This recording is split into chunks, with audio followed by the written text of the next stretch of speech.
జై శ్రీరామ్. అందరికీ నమస్కారం. ఈ నెల మార్చి 19వ తేదీ బుధవారం నాడు చాలా శక్తివంతమైన అమావాస్య ఏర్పడబోతోంది. ఈ అమావాస్యను పాల్గొన అమావాస్య అని పిలుస్తారు. తెలుగు సంవత్సరంలో ఇది చివరి అమావాస్య కావడం వల్ల దీనికి చాలా ప్రాముఖ్యత ఉంటుంది. మార్చి 18వ తేదీ బుధవారం ఉదయం 7:40 అమావాస్య తిథి ప్రారంభమై మార్చి 19వ తేదీ అంటే ఉగాది పండుగ నాడు ఉదయం 6:55 వరకు అమావాస్య ఘడియలు ఉన్నాయి. కాబట్టి 2 రోజులపాటు అమావాస్య ఘడియలు ఉన్నాయి. అమావాస్య రోజున పాటించాల్సిన నియమాలు అలాగే ఉగాది పండుగ పూజా నియమాలు శుభముహూర్తం గురించి ఈ వీడియోలో తెలుసుకుందాం. ముందుగా ఈ వీడియోకి ఒక లైక్ కొట్టి జై శ్రీరామ్ అని కామెంట్ చేయండి. మార్చి 18వ తేదీ అమావాస్య ఏర్పడింది అయితే ఉగాది పండుగకు ఒకరోజు ముందుగానే ఇంటిని శుభ్రం చేసుకుని పూజగదిని కూడా శుభ్రపరిచి పూజకు కావలసిన సామాగ్రిని మొత్తం తెచ్చుకుంటారు. కానీ ఉగాదికి ముందు రోజు అమావాస్య ఏర్పడుతుంది కాబట్టి ఈ బుధవారం ఇంటిని అలాగే పూజగదిని శుభ్రం చేసుకోండి. అలాగే ఉగాదికి కావలసిన పూజా సామాగ్రిని కూడా ఒకరోజు ముందుగానే తెచ్చుకోండి. మార్చి 19వ తేదీ గురువారం ఉగాది పండుగ రోజున ఉగాది 7 గంటల వరకు అమావాస్య గడియలు ఉన్నాయి. కాబట్టి ఉగాదికి సంబంధించిన పూజ సామాగ్రి మొత్తం ఉదయం 7 గంటల తర్వాతే తెచ్చుకోండి. అలాగే ఈ ఉగాది పండుగ నాడు ఉదయం 7 గంటల నుండి 9 గంటల మధ్యలో ఇంట్లో పూజ చేసుకోండి. శ్రీ విశ్వావస్తునామ సంవత్సరంలో ఇదే ఆఖరి అమావాస్య. ఈ అమావాస్య రోజున ఖచ్చితంగా కొన్ని నియమాలు పాటించాలి. అమావాస్య తిథి లక్ష్మీదేవికి ప్రీతికరమైనది కాబట్టి ఈ అమావాస్య రోజున ఇంట్లో లక్ష్మీదేవిని పూజించండి. ఇక రాబోయే కొత్త సంవత్సరంలో అష్టైశ్వర్యాలకు లోటు లేకుండా ఉంటుంది. కాబట్టి అమావాస్య రోజున ప్రతి ఒక్కరూ ఉదయాన్నే నిద్ర లేవాలి. అమావాస్య రోజున ఆలస్యంగా నిద్ర లెగిస్తే మీ ఇంట్లోకి జ్యేష్ఠాదేవి అడుగుపెడుతుంది. ఇక అమావాస్య అనగానే మనలో చాలామంది ఇంటికి గుమ్మడికాయలు కట్టుకోవడం, ఇంటికి దిష్టి తీసుకోవడం, కాలికి నల్ల దారం కట్టుకోవడం ఇలాంటివి చేస్తూ ఉంటారు. అమావాస్య రోజున ఇలాంటి నియమాలు పాటిస్తే మన ఇంటిపై ఎలాంటి చెడు కన్ను పడకుండా ఉంటుంది కాబట్టి అమావాస్య రోజున ప్రతి ఒక్కరూ ఇంటి ముందు బూడిద గుమ్మడికాయను కట్టుకోండి. ఈ ఉగాది నుండి కొత్త సంవత్సరం ఏర్పడుతుంది కాబట్టి అమావాస్య రోజున ఇంటి గుమ్మానికి బూడిద గుమ్మడికాయ కడితే మీ ఇంటికి ఎన్నో శుభ ఫలితాలు కలుగుతాయి. ఈ అమావాస్య రోజున అంటే బుధవారం ఉదయాన్నే ఇంటి ముందు గుమ్మడికాయ కట్టుకోండి. తొడిమ ఉన్న బూడిద గుమ్మడికాయని తెచ్చుకొని గుమ్మడికాయ గుపసుపు రాసి కుంకుమ బొట్లు పెట్టి ఇంటి గుమ్మానికి వేలాడదీసి సాంబ్రాణి ధూపం వేయండి. ఇంట్లో ఉన్న నెగటివ్ ఎనర్జీ మొత్తం వెంటనే తొలగిపోయి ఇక మీ ఇంటికి మంచి రోజులు ప్రారంభం అవుతాయి. అయితే మీ ఇంటికి గుమ్మడికాయ కట్టలేని వారు పూజించిన నిమ్మకాయలను కట్టుకోండి.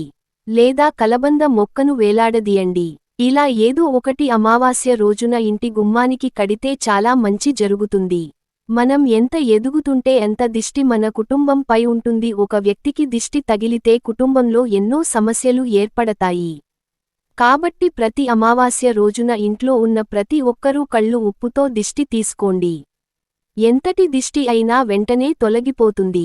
ముఖ్యంగా మీ ఇంట్లో ఉన్న చిన్న పిల్లలకు ప్రతి అమావాస్య రోజున ఉప్పుతో దిష్టి తీస్తే భయంకరమైన నరదృష్టి మొత్తం వెంటనే తొలగిపోతుంది.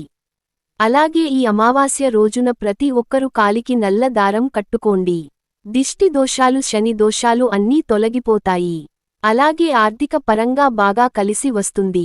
పురుషులు కుడి కాలికి, స్త్రీలైతే ఎడమ కాలికి నల్ల దారాన్ని కట్టుకోండి.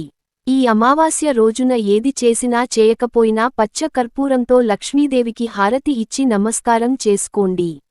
డబ్బు కష్టాలన్నీ వెంటనే తీరిపోయి అఖండ రాజయోగం కలుగుతుంది. అలాగే ఈ అమావాస్య రోజున రావి చెట్టును పూజిస్తే మీ మనసులోని కోరికలన్నీ వెంటనే నెరవేరుతాయి.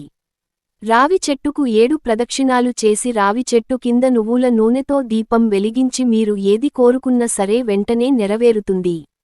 అమావాస్య రోజున తెలిసి తెలియక కూడా కొన్ని పొరపాట్లు చేయకండి. ముఖ్యంగా ఈ అమావాస్య రోజున జుట్టు కత్తిరించటం, గోళ్లు కత్తిరించటం అసలు చేయకూడదు. లేదంటే మీ ఆయుస్సు తగ్గుతుంది, అనారోగ్య సమస్యలు వెంటాడుతాయి. అలాగే అమావాస్య రోజున కొత్త వస్త్రాలు కొనకూడదు, నూతన వస్త్రాలు కూడా ధరించకూడదు. ఇక పూజ కోసం తులసి దళాలు కోయకూడదు.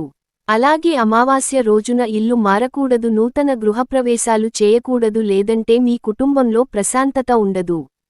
అలాగే ఈ రోజున పొరపాటున కూడా ఎవరికీ అప్పు ఇవ్వకూడదు. అమావాస్య రోజున అప్పు ఇస్తే ఆ డబ్బు ఎప్పటికీ తిరిగి రాదు. ముఖ్యంగా అమావాస్య రోజున దూర ప్రయాణాలు అసలు చేయకండి, లేదంటే మీ పనుల్లో ఆటంకాలు ఏర్పడతాయి. ఇక మనలో చాలామంది ఆడవారు ప్రతిరోజు ఇంటి ముందు ముగ్గు వేస్తారు. అయితే పౌర్ణమి మరియు అమావాస్య తిథుల్లో మాత్రం ఇంటి ముందు ఖచ్చితంగా ముగ్గు ఉండాలి. అమావాస్య రోజున ఇంటి ముందు ముగ్గు లేకపోతే మీ ఇంట్లోకి నేరుగా నెగిటివ్ ఎనర్జీ ప్రవేశిస్తుంది. విశేషంగా ఈ అమావాస్య రోజున నీటిలో గంగాజలం కలిపి స్నానం చేస్తే సర్వపాపాలన్నీ వెంటనే తొలగిపోతాయి. అయితే గంగాజలం అందుబాటులో లేని వారు నీటిలో చిటికెడు పసుపు కలిపి స్నానం చేయండి. అలాగే నీటిలో రాళ్ల ఉప్పు కలిపి స్నానం చేస్తే నరదృష్టి దోషాలు అన్ని వెంటనే తొలగిపోతాయి. ఇక చాలామంది ఇళ్లలో ఎల్లప్పుడూ కష్టాలు ఏర్పడుతూనే ఉంటాయి.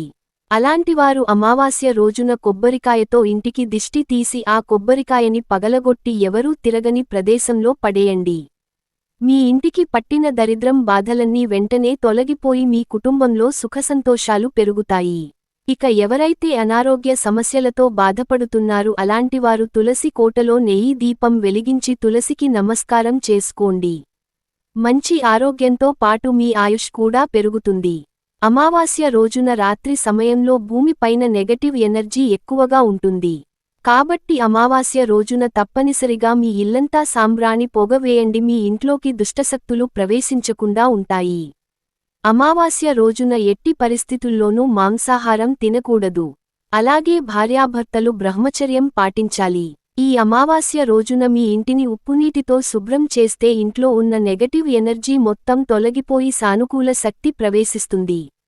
అలాగే ఇంటికి ఉన్న దరిద్రం పోయి అదృష్టం కలిసి వస్తుంది. ముఖ్యంగా ఈ పాల్గొన అమావాస్య నాడు గోమాతకు అరటిపండ్లు లేదా పచ్చి గడ్డిని ఆహారంగా తినిపిస్తే 33 కోట్ల మంది దేవతలు ఆశీర్వాదం లభిస్తుంది. అయితే శని దోషాలతో ఇబ్బంది పడేవారు నల్ల కుక్కకు ఆహారంగా రొట్టెలు వేయండి. జాతకంలో ఉన్న శని దోషాలు అన్ని వెంటనే తొలగిపోతాయి. ఈ అమావాస్య రోజున రాళ్ల ఉప్పును కొనుగోలు చేయండి. ఈరోజు ఉప్పు కొంటే ఆర్థికంగా బాగా స్థిరపడతారు. అమావాస్య రోజు శుభకార్యాలు, గృహప్రవేశాలు, నామకరణాలు వంటివి చేయకూడదు. అలాగే కొత్త పనులు ప్రారంభించకూడదు. అలాగే కొత్త వస్తువులు, కొత్త ఆభరణాలు, వాహనాలు వంటివి అమావాస్య రోజు కొనకూడదు. ఇక సంతానం కోసం ఎదురుచూసే దంపతులు అమావాస్య రోజున అన్నంలో నెయ్యి కలిపి కాకికి ఆహారంగా వేయండి. ఇక మీ మనసులో ఏదైనా కోరిక ఉంటే ఆ కోరిక వెంటనే నెరవేరాలంటే ఈ అమావాస్య రోజున ఒక బ్రాహ్మణుడిని మీ ఇంటికి పిలిచి భోజనం పెట్టి ఆశీర్వాదం తీసుకోండి. మీ కోరికలన్నీ ఖచ్చితంగా నెరవేరుతాయి. ఇక ఈ అమావాస్య రోజున ఆడవారు జుట్టు విరబోసుకొని తిరగకూడదు. ముఖ్యంగా రాత్రిపూట చిన్న పిల్లలను బయటకు తీసుకెళ్లకండి. లేదంటే దుష్టశక్తుల ప్రభావం పడుతుంది. ముఖ్యంగా వ్యాపారాలు చేసేవారు ఈ అమావాస్య రోజున మీ షాప్కి గుమ్మడికాయ దిష్టి తీయండి. వ్యాపారంలో వచ్చే నష్టాలు తొలగిపోయి అష్టైశ్వర్యాలు కలుగుతాయి. ముఖ్యంగా ఈ అమావాస్య రోజున నువ్వుల నూనెతో ఇంట్లో దీపారాధన చేస్తే శని దోషాలు తొలగిపోయి సంతోషకరమైన వాతావరణం నెలకొంటుంది. అమావాస్య రోజున పితృదేవతలను తప్పనిసరిగా పూజించాలి. అమావాస్యనాడు పితృదేవతలకు తర్పణం వదిలితే ఇంకా మంచిది. నీటిలో నల్ల నువ్వులు కలిపి ఆ నీటితో పెద్దలకు తరపున వదిలితే వంశాభివృద్ధి కలుగుతుంది, పితృదోషాలు కూడా తొలగిపోతాయి. అలాగే ఈ రోజున ఎవరైతే శివుడిని పూజిస్తారో అలాంటి ఇళ్లలో సమస్యలు అనేవి ఉండవు.